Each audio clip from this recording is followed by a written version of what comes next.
Today I want to talk about 3 different areas of my life that I have decluttered recently and how they have kind of helped me in just clearing my mind of distractions. The first one I'm going to talk about is my manga collection. So for a very long time now, since I have been earning, which is about probably 2015, 2014, I've always had this collection of manga that I've slowly been building over time. And I had a lot of manga. I think total amount of series was somewhere close to 100, and the amount of books I had could fill a whole closet, because a lot of them were actually in my closet instead of being displayed. I didn't have enough display space for it. And so recently, I decided to clean all of that out. One reason for doing so was because a lot of these series that I collected over time had lost their value to me. I've kind of gotten to the place where I've read so much manga that I kind of know what I like, what I don't like, and what I valued in particular stories only exists in a few series. And then the rest of the series are kind of like, I don't really need to keep them. I could probably just let them go. So what I ended up doing was I actually donated 80% of them to a local library. So somebody else will get some joy from them, hopefully. And I kept about 20%. And then even that 20% I have curated even more heavily. And now I have even less. I think now I have a total of 4 series, and that's it. Which is awesome because I didn't realize how heavy it was owning that much manga and not really appreciating it. So there's this interesting, I guess, mental conundrum with me is that if there's something in the house that just isn't getting used, I tend to get really irked by that, and I want to put it to use, even if the use is just appreciating it, as I mentioned. So what I didn't realize was how much that was weighing on me, because the moment I got rid of these books, I just felt so much lighter. I felt like I could fly, literally. Like, that's the best way I can describe it, because things that you own take up space in your mind. And that's why it's very important to curate what you own. And I say you, I'm talking about myself. It's very important for me specifically to curate what I own. The thing with things is over time, you start to realize how much value something has. It's not something you can really determine when you get something. I'll give you an example. The manga Blue Exorcist, I thought I was really in love with. I collected quite a few volumes, I think 12 or 13. That's not the whole series, obviously. And I thought I was going to keep it forever, but like 5 years later, and I'm first of all haven't completed the series. It shows how important it was, because technically the ones I complete are the ones I really care about, at least in my mind. And then also, I just didn't get any joy. Like, I saw it, I'm like, oh, it's there, it exists. I didn't even feel like motivated to open it. Certain series that I keep on this side, you can't see it in the camera, I really actually enjoy. I open them up, I read them from time to time. So those ones are special, and that's why I kept them, because they have lasting value, even though it's been years. But I wasn't feeling it with Blue Exorcist. Not to say it's not a good manga, it is a good manga. It's just not one I feel worth owning. So my second example is going to be video games. So I decluttered a lot of video games I had. I had about 250 video games, which may or may not be a lot. I don't really know what the average is for a typical gamer. But that was split between a Nintendo account, a Sony account, a Steam account, and physical copies of games. So I went from 250 games to 70 games, and I purged that 180, whether it was selling the physical copy or permanently deleting from Steam. Now, unfortunately, with Nintendo and Sony, you can't permanently delete games off your account. So the best I could do there was just uninstall the games and hide them from the systems. Although I don't even have a PlayStation anymore. I sold my PlayStation 5 because it wasn't doing anything for me. There's no games on there that aren't on PC that I want to play right now. So not needed. And I felt really good. I felt really light after that too.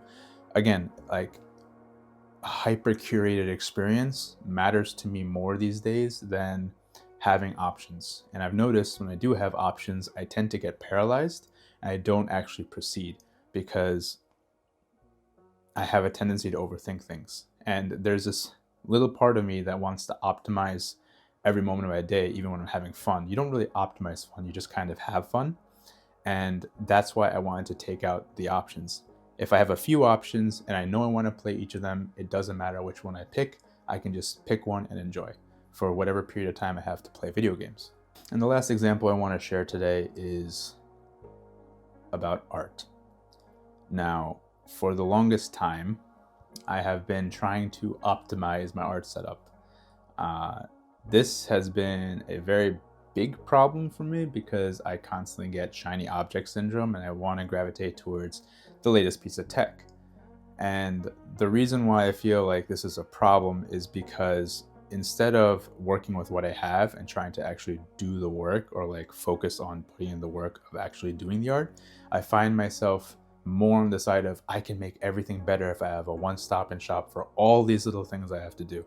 I need a place where I can draw, a place where I can make comics, a place where I can edit PDFs, a place where I can make logos, a place where I can, do random edits that I need to do for presentation on web design or something like that. And I'm never satisfied because there's one feature missing, or there's one feature that might change the quality of life of my experience when it comes to making stuff. Now, spoiler alert, you don't really actually gain anything from optimizing the amount of features you have in a particular piece of technology. You just kind of still do the thing. And that's why, like, I feel since 2019 was a real game changer for me, because in 2019 I got my iPad. The iPad has been a revolutionary product in my life. It has changed fundamentally how I draw, and I could have stopped there. I really could have. That 2019 iPad is still super viable today for what I'm doing, but I had to upgrade. I had to buy XYZ things. I had to buy a Wacom Cintiq, so on and so forth. I had to try this piece of technology because it's a new way of drawing, or has a different drawing technology, or maybe, it's a different form factor, so it'll benefit me in some way. And every single time I did that, I realized, no, it's not changing the fundamental core of what I have to do. It is just distracting me and testing new toys instead of getting to work and drawing. So my commitment to myself for the past 6 months has been just to reduce the technological footprint of things I'm able to draw on. Because if I only have one option, I know I'm actually going to sit down and do the work when I have the time to actually draw. There's certain things in life you cannot control. You can't control work. So when there's stress at work, you got to deal with it, right? You can't necessarily control emergency situations. When they happen, you just have to address them as you can. And in those instances, it's really difficult to do what you want to do. But there are other things in life that you can control.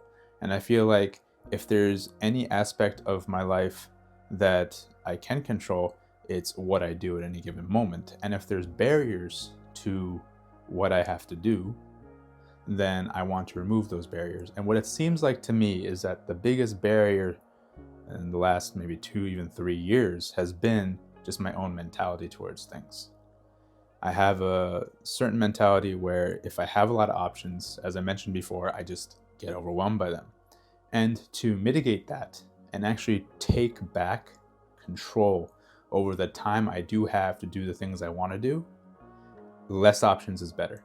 Because with less options, I actually get to the stuff I want to do. I actually create. I actually enjoy things. I can read a book. I can play a video game I want to play. And I just don't have to worry about whether or not it's optimized. I just get to enjoy the activity. And I think that's kind of where my mentality is going and has been going for a long time. And that's why I'm just really, really, really excited about the idea of owning less. The less I own, the easier it is to appreciate the experiences I have along the way. And part of the reason I'm making this video is because I'm enjoying it. I'm enjoying sitting here trying to recount in some coherent way what I've been experiencing and relating that to other people. I think that's super cool that I have this opportunity and ability to do so in my current circumstances. I think it's great that I have the time. I think it's great that I have the resources. I think it's great that I have just the willingness and I'm acting on it, and it feels really good. And even 2 months ago, I wouldn't have been able to do something like this because I was constantly feeling overwhelmed by things I couldn't control, but also things that I could control. So yeah, I'm happy to be back and making videos again. It feels really good. I feel like I've exercised some creativity today in just trying to put this together, and I really, really enjoy that feeling, and I want to keep going with it. So let's see what the future holds. A question for you, if you guys made it this far. First of all, thank you for watching. Really appreciate it. More art content and other types of content that I want to try on the way. But a question for you that I have is, how do you deal with overwhelming circumstances? How do you deal with the things that you can't control, and how do you deal with the things that you can control? I'm really curious, and hopefully I can learn a little bit from you as well. All right then, be safe, be happy, be creative, and I'll talk to you real soon. I'll talk to you later.